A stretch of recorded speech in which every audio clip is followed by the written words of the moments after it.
Capítulo 2. Lunes 7 de agosto de 1961. Llegué a la casa de Don Juan en Arizona la noche del viernes, a eso de las 7. Otros 5 indios estaban sentados en el zaguán de su casa. Los saludé y tomé asiento esperando que alguien dijera algo. Tras un silencio formal, uno de los hombres se levantó y vino a mí y dijo: «Buenas noches». Me levanté y respondí: «Buenas noches». Entonces todos los otros se pusieron de pie y se acercaron y todos murmuramos: «Buenas noches». Y nos dimos la mano, tocando apenas la punta de los dedos del otro, o bien sosteniendo la mano un instante y luego dejándola caer con brusquedad. Todos nos sentamos de nuevo. Parecían algo tímidos, sin saber qué decir, aunque todos hablaban español. Como a las 7:30, todos se levantaron de repente y fueron hacia la parte trasera de la casa. Nadie había pronunciado palabra en largo rato. Don Juan me hizo seña de seguirlos, y todos subimos en una camioneta de carga estacionada allí. Yo iba en la parte trasera, con Don Juan y 2 hombres más jóvenes.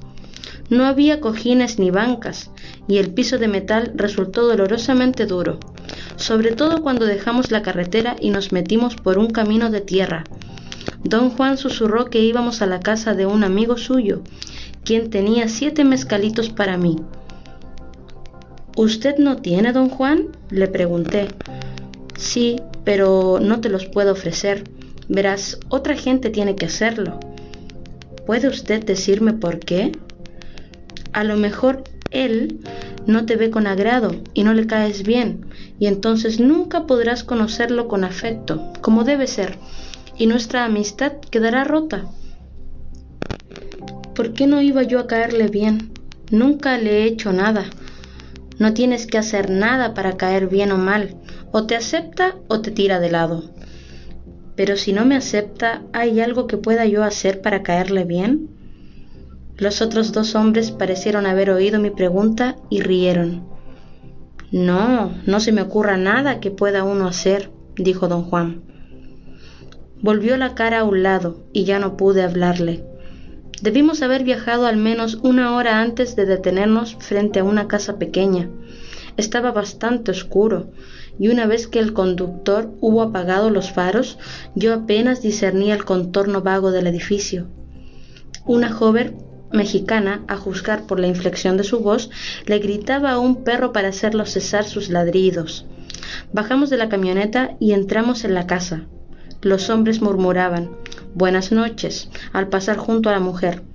Ella respondía y continuaba gritándole al perro. La habitación era amplia y contenía pilas de objetos diversos.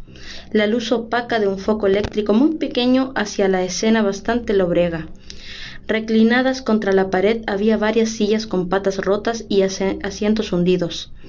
3 de los hombres se instalaron en un sofá, el mueble más grande del aposento. Era muy viejo y se había vencido hasta el piso. A la luz indistinta, parecía rojo y sucio. Los demás ocupamos sillas y estuvimos largo rato sentados en silencio. De pronto uno de los hombres se levantó y fue a otro cuarto. Tendría 50 y tantos años. Era moreno, alto y fornido. Regresó al momento con un frasco de café. Quitó la tapa y me lo dio. Dentro había 7 cosas de aspecto raro. Variaban en tamaño y consistencia. Algunas eran casi redondas, otras alargadas. Se sentían al tacto como la pulpa de la castaña o la superficie del corcho. Su color parduzco las hacía asemejar cáscara de nuez maduras y secas. Las manipulé, frotándolas durante un buen rato. «Esto se masca», dijo don Juan en un susurro. Solo cuando habló me di cuenta de que se había sentado junto a mí. Miré a los otros hombres, pero ninguno me miraba. Estaba hablando entre sí en voz muy baja. Fue un momento de indecisión y temor agudo. Me sentí capaz y a la vez incapaz de dominarme. «Tengo que ir al retrete», le dije. «Voy afuera a dar una vuelta». Don Juan me entregó el frasco de café y yo puse dentro los botones de peyote. Iba a salir de la habitación cuando el hombre que me había dado el frasco se levantó, se me acercó y dijo que tenía un excusado en el otro cuarto. El excusado estaba casi contra la puerta, junto a esta, casi tocándolo. Había una cama grande que llenaba más de la mitad del aposento. La mujer estaba durmiendo allí. Permanecí un rato inmóvil junto a la puerta. Luego regresé a la habitación donde estaban los otros hombres. El dueño de la casa me habló en inglés. Don Juan dice que usted es de Sudamérica. ¿Hay mezcal allí? Le dije que nunca había oído siquiera hablar de él. Parecían interesados en Sudamérica y hablamos de los indios durante un rato. Luego, uno de los hombres me preguntó por qué quería comer peyote. Le dije que quería saber cómo era. Todos rieron con timidez. Don Juan me urgió suavemente. «Masca, masca». Mis manos se hallaban húmedas y mi estómago se contraía. El frasco con los botones de peyote estaba en el piso junto a la silla. Me agaché, tomé al azar un botón y lo puse en mi boca. Tenía un sabor rancio. Lo partí en dos con los dientes y empecé a mascar uno de los trozos. Sentí un amargor fuerte, acerbo.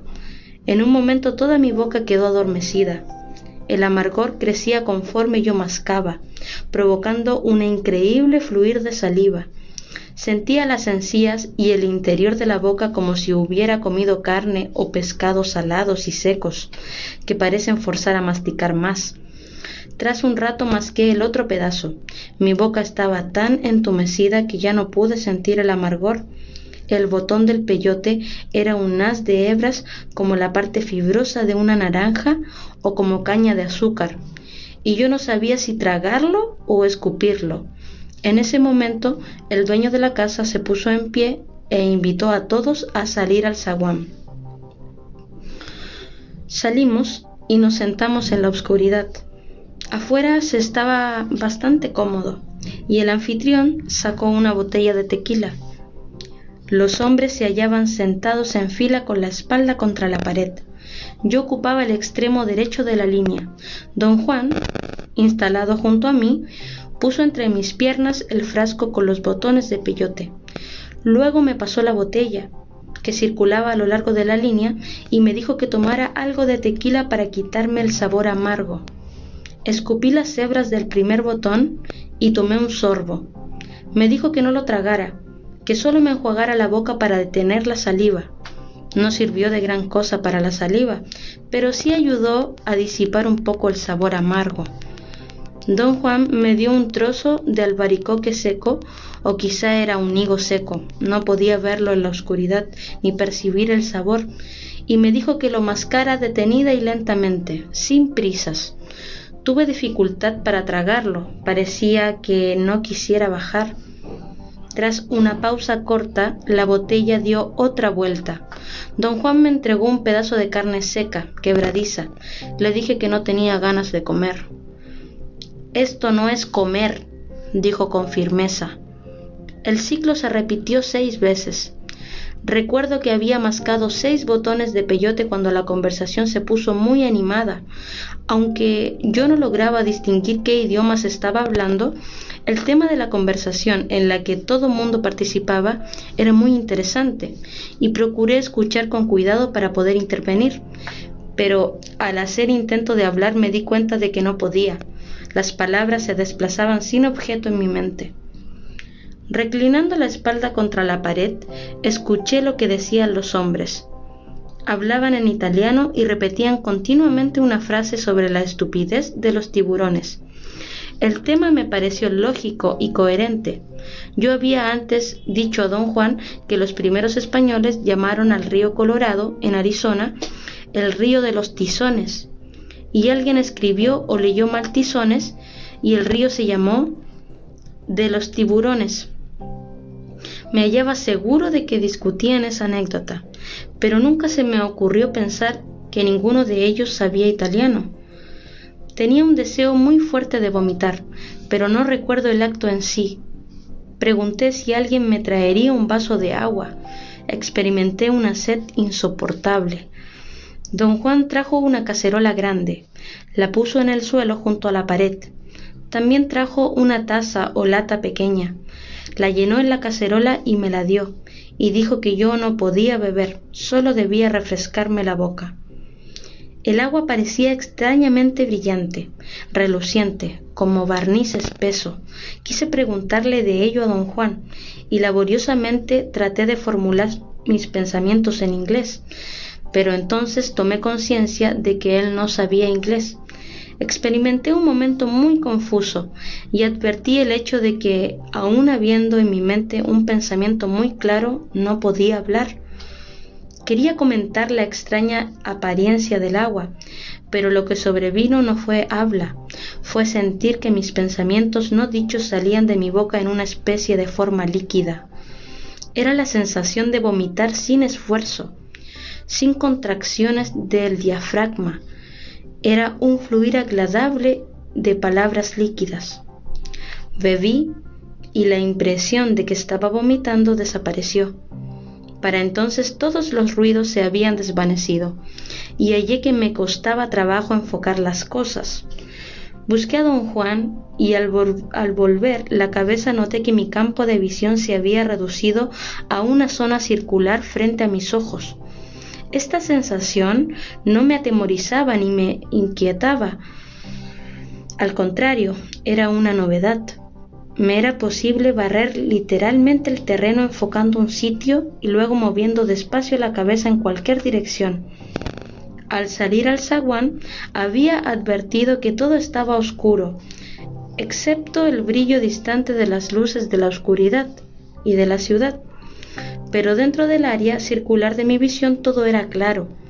Olvidé mi interés en don Juan y los otros hombres, y me entregué por entero a explorar el terreno con un enfoque absolutamente preciso. Vi la juntura de la pared y el piso del zaguán. Lentamente volví la cabeza a la derecha, siguiendo el muro, y vi a don Juan sentado contra él. Moví la cabeza a la izquierda para enfocar el agua. Hallé el fondo de la cacerola. Alcé ligeramente la cabeza y vi acercarse un perro negro de tamaño mediano. Lo vi venir hacia el agua. El perro empezó a beber. Alcé la mano para apartarlo de mi agua. Enfoqué en él mi visión concentrada para llevar a cabo el movimiento de empujarlo, y de pronto lo vi transparentarse. El agua era un líquido reluciente, viscoso. La vi bajar por la garganta del perro al interior de su cuerpo. La vi correr pareja a todo el largo del animal y luego brotar por cada uno de los pelos. Vi el fluido iridiscente viajar a lo largo de cada pelo individual y proyectarse más allá de la pelambre para formar una melena larga, blanca, sedosa. En ese momento tuve la sensación de unas convulsiones intensas y en cosa de instantes un túnel se formó a mi alrededor, muy bajo y estrecho, duro y extrañamente frío.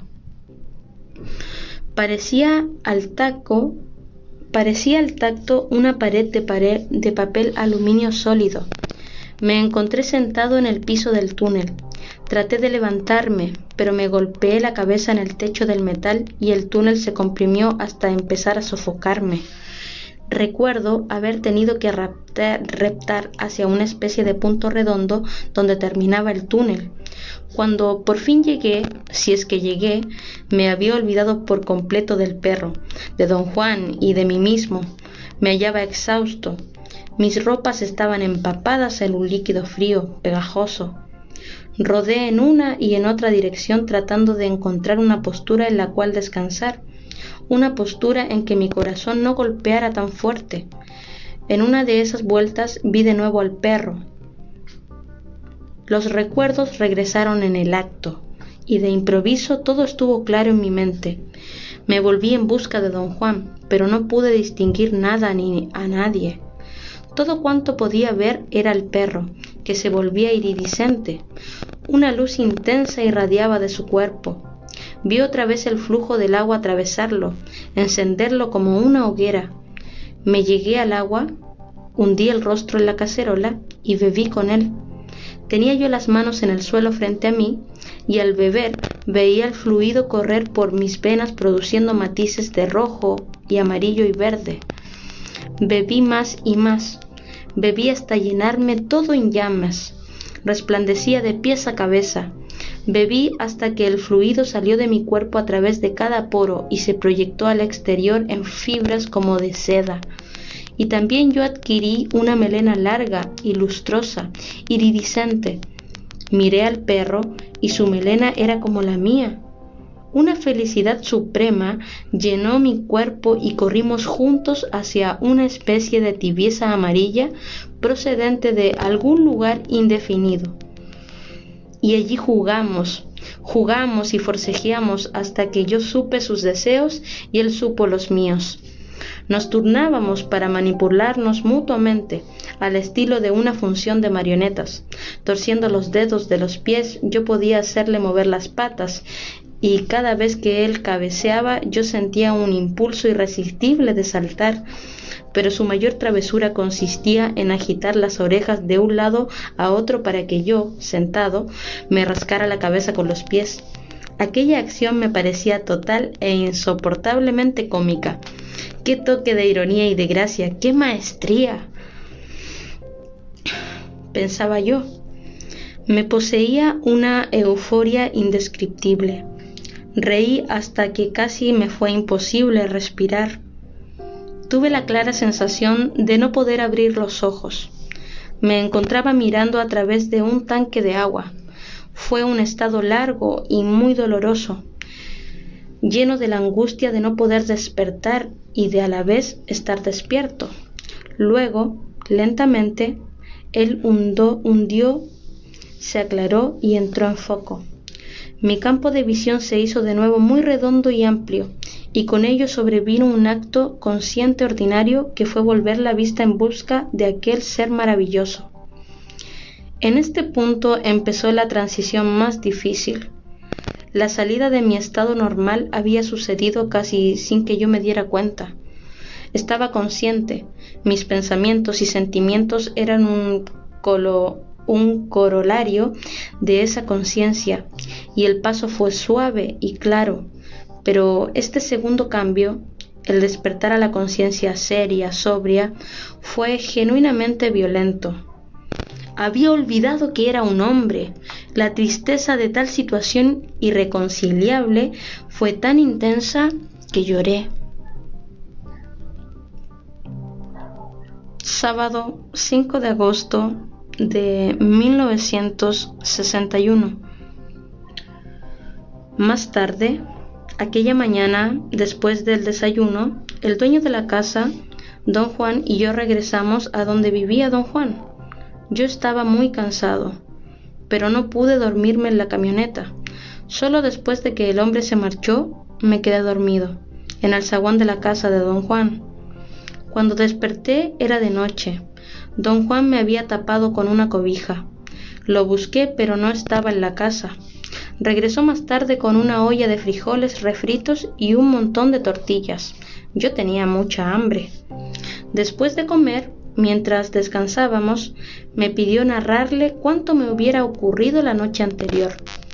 Relaté mis experiencias en gran detalle y con la mayor exactitud posible. Cuando terminé, él asintió y dijo: «Creo que andas muy bien. Se me dificulta explicarte ahora cómo y por qué, pero creo que te fue bien. Verás, a veces él es juguetón como un niño. Otras veces es terrible, espantoso, o hace travesuras o es muy serio. No se puede saber de antemano cómo va a ser con otra persona, pero cuando uno lo conoce bien, a veces... Tú anoche jugaste con él. Eres la única persona que conozco que ha tenido un encuentro así. ¿En qué forma difiere mi experiencia de la de otros? Tú no eres indio. Por eso se me dificulta aclarar qué es qué. pero él o toma a las gentes o las rechaza, sin importarle que sean indias o no, eso lo sé. Las he visto por docenas. También sé que travesea, hace reír a algunos, pero jamás lo he visto con nadie. ¿Puede usted decirme a qué hora don Juan, cómo protege el peyote? No me dejó terminar, me tocó vigorosamente el hombro. No lo nombres nunca así. Todavía no lo has visto lo bastante para conocerlo. ¿Cómo protege Mezcalito a la gente? Aconseja, responde cualquier cosa que le preguntes. Entonces Mezcalito es real, digo, ¿es algo que puede verse? Pareció desconcertado por mi pregunta. Me miró con una especie de expresión vacía. Lo que quise decir es que, Mezcalito, oí lo que dijiste, ¿que no lo viste anoche? Quise decirle que solo había visto un perro, pero noté su mirada de extrañeza. ¿Entonces cree usted que lo que vi anoche era él? Me miró con desprecio, chasqueó la lengua, sacudió la cabeza como si no pudiera creerlo, y un tono muy belicoso añadió: ¿A poco crees que era tu mamá? Hizo una pausa antes de mamá, porque lo que iba a decir era tu chingada madre. La palabra mamá resultó tan incongruente que ambos reímos largo tiempo. Luego me di cuenta que se había quedado dormido sin responder mi pregunta. Domingo 6 de agosto de 1961. Llevé a don Juan en mi auto a la casa donde yo había tomado peyote. En el camino me dijo que el hombre que me ofreció a Mezcalito se llamaba John. Al llegar a la casa encontramos a John sentado en el zaguán con dos hombres jóvenes. Todos se mostraron en extremo joviales, reían y charlaban con gran desenvoltura. Los tres hablaban inglés perfectamente. Dije a John que iba a darle las gracias por haberme ayudado. Quería saber su opinión sobre mi conducta durante la experiencia alucinógena, y les dije que había estado tratando de pensar en lo que hice aquella noche y no podía recordar. Rieron y se mostraron renuentes a hablar del asunto. Parecían contenerse a causa de don Juan. Todos lo miraban de reojo, como esperando su autorización para hablar. Don Juan debió de dársela con alguna seña, aunque yo no advertí nada, porque de pronto John empezó a decirme qué había hecho yo aquella noche. Dijo haber sabido que yo estaba prendido cuando me oyó vomitar. Calculó que había yo vomitado unas 30 veces. Don Juan rectificó y dijo que solo 10. Luego todos nos acercamos a ti, continuó John. Estabas tieso y tenías convulsiones. Durante largo rato, acostado boca abajo, moviste los labios como si hablaras. Luego empezaste a pegar en el suelo con la cabeza, y don Juan te puso un sombrero viejo y te detuviste. Estuviste horas temblando y gimiendo tirado en el piso. Creo que entonces todos nos dormimos, pero entre sueños yo te oía resoplar y gruñir. Luego te oí resoplar y gruñir, luego te oí gritar y desperté. Te vi saltar por los aires gritando. Te abalanzaste sobre el agua, tiraste la cacerola y empezaste a nadar en el charco. Don Juan te trajo más agua. Te quedaste quieto un rato, sentado frente a la cacerola. Luego te levantaste de golpe y te quitaste toda la ropa. Estuviste de rodillas frente al agua, bebiendo a grandes tragos. Luego nada más te quedaste ahí sentado, mirando el aire, pensando que ahí te ibas a quedar para siempre. Casi todo el mundo estaba dormido, hasta don Juan, cuando de repente te levantaste otra vez, aullando, y te fuiste detrás del perro. El perro se asustó y aulló también, y corrió para atrás de la casa. Entonces todo el mundo se despertó. Todos nos levantamos. Regresaste por el otro lado, todavía persiguiendo al perro.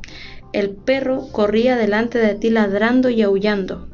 Debiste dar como 20 vueltas a la casa corriendo en círculos, ladrando como perro. Tuve miedo de que a la gente le entrara curiosidad. No hay vecinos cerca, pero tus aullidos eran tan fuertes que podían haberse oído a millas de distancia. Alcanzaste al perro, agregó uno de los jóvenes, y lo trajiste al zaguán en brazos. Entonces te pusiste a jugar con el perro, prosiguió John. Luchabas con él, y el perro y tú se mordían y jugaban. Eso me hizo gracia. Mi perro no acostumbra a jugar, pero esta vez tú y el perro estaban rondando uno encima del otro. Luego corriste al agua y el perro bebió contigo, dijo el joven. Corriste 5 o 6 veces al agua con el perro. ¿Cuánto duró eso?, pregunté. Horas, dijo John. Durante un rato los perdimos de vista a los dos. Creo que corrieron para atrás de la casa. Nada más los oíamos ladrar y gruñir. Tú parecías de veras un perro. No podíamos distinguirlos. A lo mejor era el perro solo, dije. Rieron, y John dijo, «Tú estabas ahí ladrando, muchacho». ¿Qué pasó después? Los 3 hombres se miraron y parecieron tener dificultades para decir qué pasó después. Finalmente habló el joven, que aún no decía nada. Se atragantó, dijo mirando a John. Sí, te atragantaste en serio. Comenzaste a llorar muy raro y luego caíste al piso. Pensamos que te estabas mordiendo la lengua. Don Juan te abrió las quijadas y te echó agua en la cara. Entonces empezaste otra vez a temblar y a tener convulsiones. Luego estuviste inmóvil un largo rato. Don Juan dijo que todo había terminado. Para entonces ya era de mañana, así que te tapamos con una cobija y te dejamos dormir en el zaguán. Calló en ese punto y miró a los otros hombres, que obviamente trataban de contener la risa. Se volvió a don Juan y le preguntó algo. Don Juan sonrió y respondió a la pregunta. John se volvió hacia mí y dijo, «Te dejamos en el porche porque teníamos miedo de que fueras a orinarte por los cuartos». Todos rieron muy fuerte. ¿Qué me pasaba?, pregunté. ¿Hiciste tú?, remedó John. No íbamos a mencionarlo, pero don Juan dice que está bien. Te orinaste en mi perro. ¿Qué cosa? No pensarás que el perro corría porque te tenía miedo, ¿verdad? Corría porque lo estabas orinando. Hubo risa en general en este punto. Traté de interrogar a uno de los jóvenes, pero todos reían y no me escuchó. Pero mi perro se desquitó, prosiguió John. También él se orinó en ti. Esta afirmación era al parecer el colmo de lo cómico, porque todos rieron a carcajadas, incluso don Juan. Cuando se calmaron, pregunté con toda sinceridad, ¿es cierto de verdad? ¿Pasó realmente? Juro que mi perro te orinó de verdad, repuso John, todavía riendo. De regreso rumbo a la casa de don Juan, le pregunté, ¿pasó en realidad todo eso, don Juan? Sí, dijo él, pero ellos no saben lo que viste. No se dan cuenta de que estabas jugando con él. Por eso no te molesté. Pero este asunto del perro y yo orinándonos, ¿es verdad? No era un perro. ¿Cuántas veces tengo que decírtelo? Esa es la única manera de entenderlo, la única. Fue él quien jugó contigo. ¿Sabía usted que todo esto ocurrió antes de que yo se lo contara? Vaciló un instante antes de responder. No. Después de que lo contaste, recordé el aspecto raro que tenías.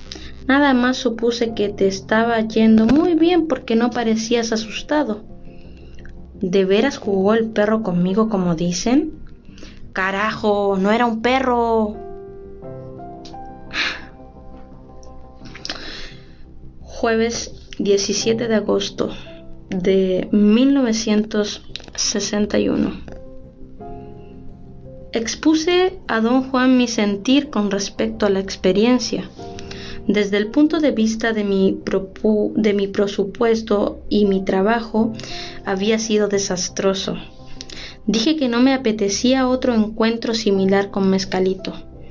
Acepté que cuanto me ocurrió había sido más que interesante, pero añadí que nada de ello podía realmente impulsarme a buscarlo de nuevo. Creía seriamente no estar hecho para este tipo de empresas.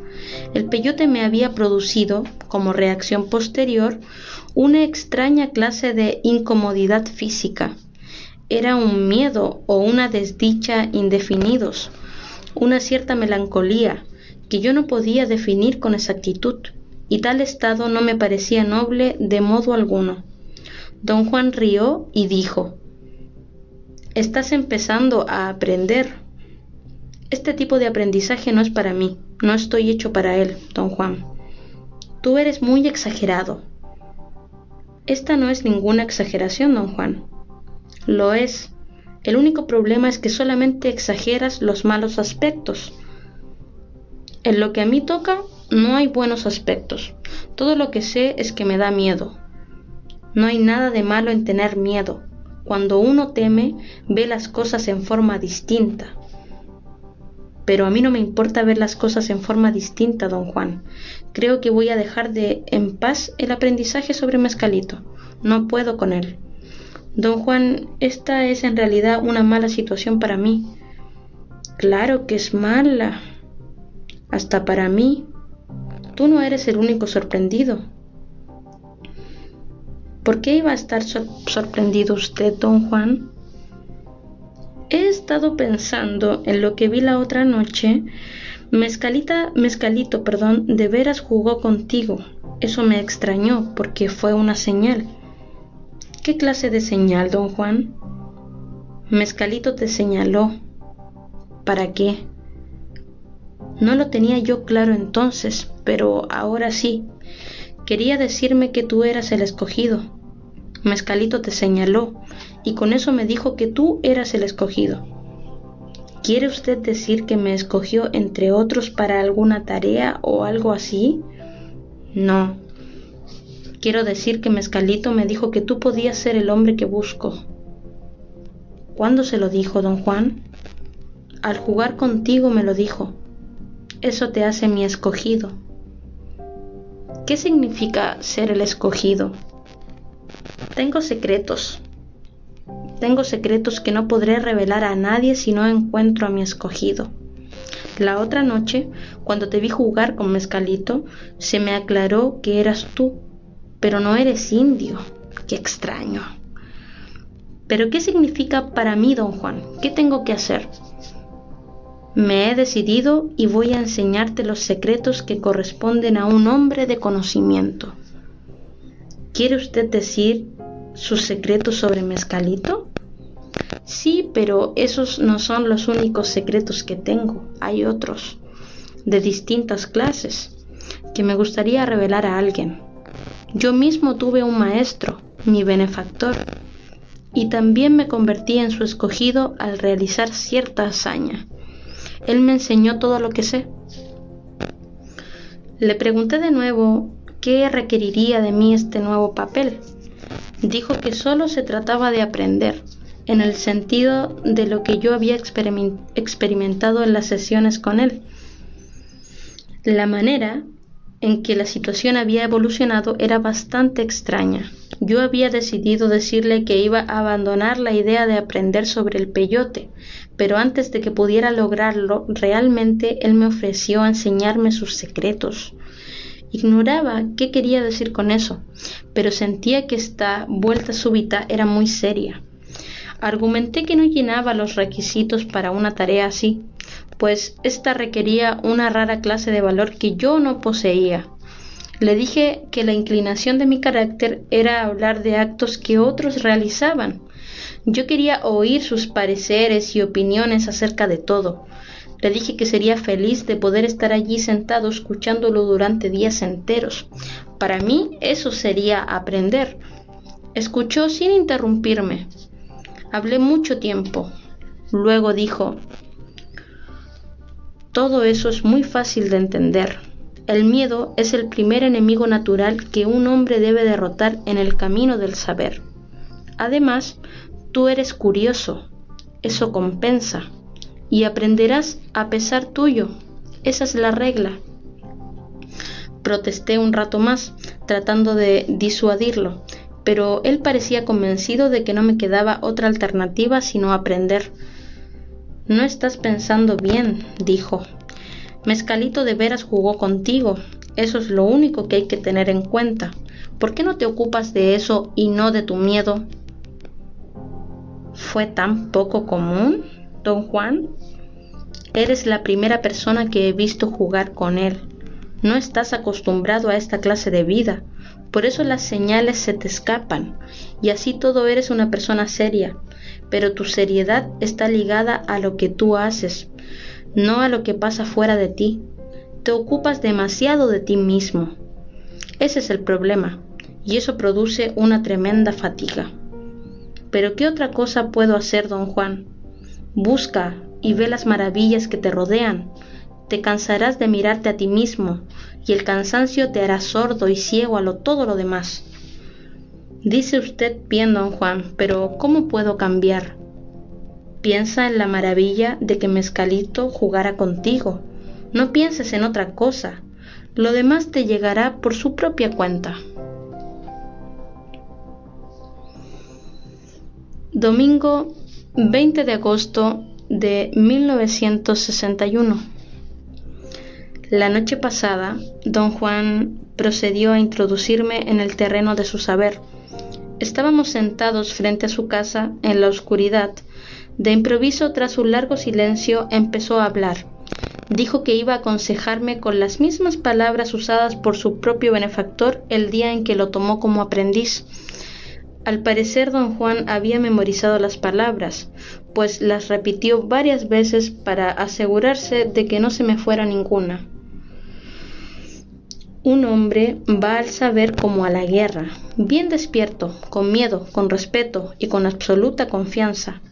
Ir en cualquier otra forma al saber o a la guerra es un error, y quien lo cometa vivirá para lamentar sus pasos.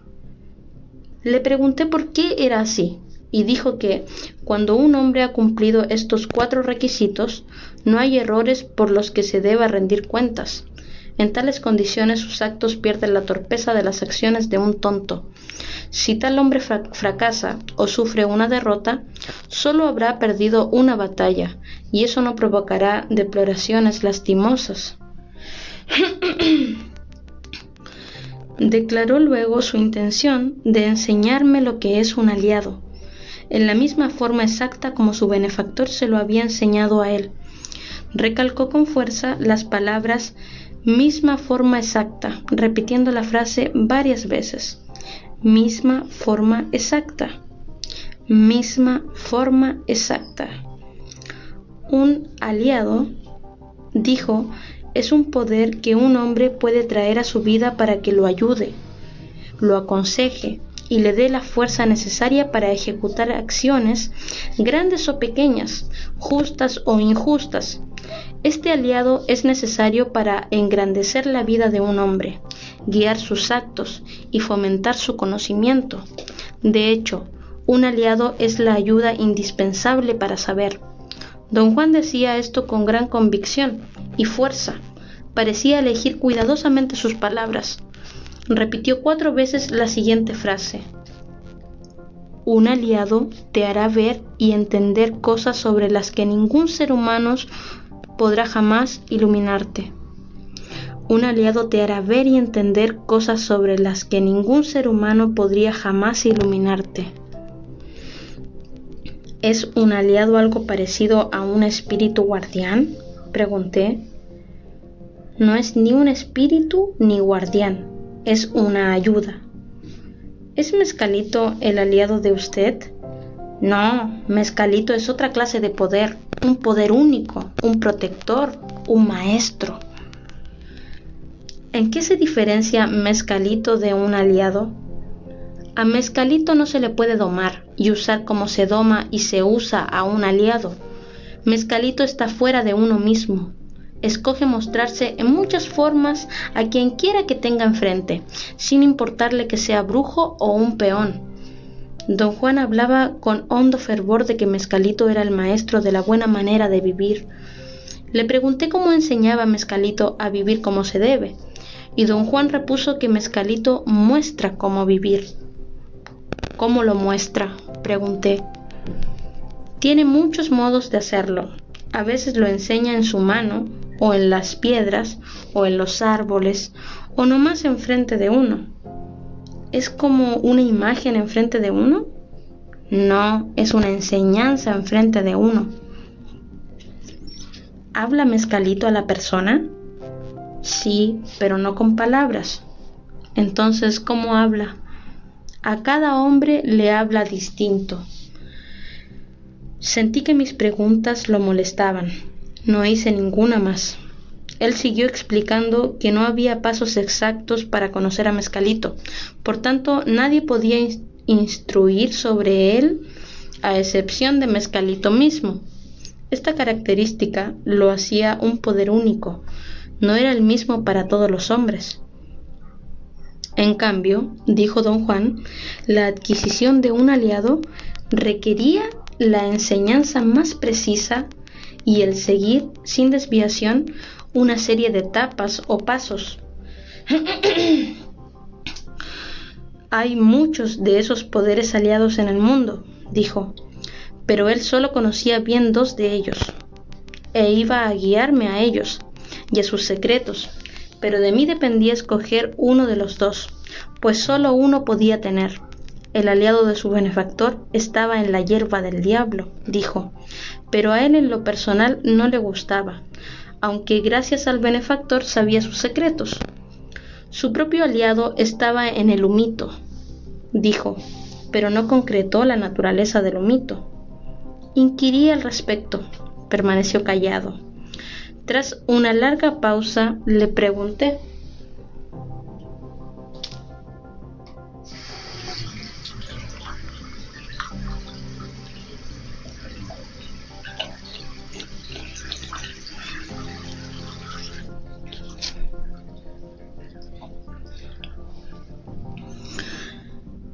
¿qué clase de poder es un aliado? Ya te dije, una ayuda. ¿Cómo ayuda? Un aliado es un poder capaz de llevar a un hombre más allá de sus propios límites. Así es como un aliado puede revelar cosas que ningún ser humano podría. Pero Mezcalito también lo saca a uno de sus propios límites. ¿No lo convierte eso en un aliado?, pregunté. No, Mezcalito te saca a ti mismo para enseñarte. Un aliado te saca para darte poder. Le pedí explicarme el punto con más detalle o describir la diferencia entre ambos efectos. Me miró largo rato y rió. Dijo que aprender por medio de la conversación era no solo un desperdicio, sino una estupidez, porque el aprender era la tarea más difícil que un hombre podría echarse encima. Me pidió recordar la vez que traté de hallar mi sitio y cómo quería yo encontrarlo sin trabajo porque esperaba que él me diese toda la información. Si lo hubiera hecho, dijo, yo jamás habría aprendido, pero el saber cuán difícil era hallar mi sitio y sobre todo el saber que existía me darían un peculiar sentido de confianza. Dijo mientras yo permaneciese enclavado en mi sitio bueno, nada podría causarme daño corporal, porque yo tenía la seguridad de que en ese sitio específico me hallaba lo mejor posible. Tenía el poder de rechazar cuanto pudiera hacerme dañino. Pero si él me hubiese dicho dónde estaba el sitio, yo jamás habría tenido la confianza necesaria para considerar esto como un verdadero saber. Así, saber era ciertamente poder. Don Juan dijo entonces que siempre que un hombre se propone aprender, debe laborar tan arduamente como yo lo hice para encontrar aquel sitio, y los límites de su aprendizaje están determinados por su propia naturaleza. Así, no veía objeto de hablar del conocimiento. Dijo que ciertas clases de saberes eran demasiado poderosas para la fuerza que yo tenía. Hablar de ella solo me acarrearía daño. Al parecer sintió que no había nada más que quisiera decir. Se levantó y fue rumbo a su casa. Le dije que la situación me abrumaba. No era lo que yo había pensado ni deseado. Dijo que los temores son naturales. Todos los sentimos y no podemos evitarlo. Pero por otra parte, pese a lo atemorizante que sea el aprender, es más terrible pensar en un hombre sin aliado o sin conocimientos.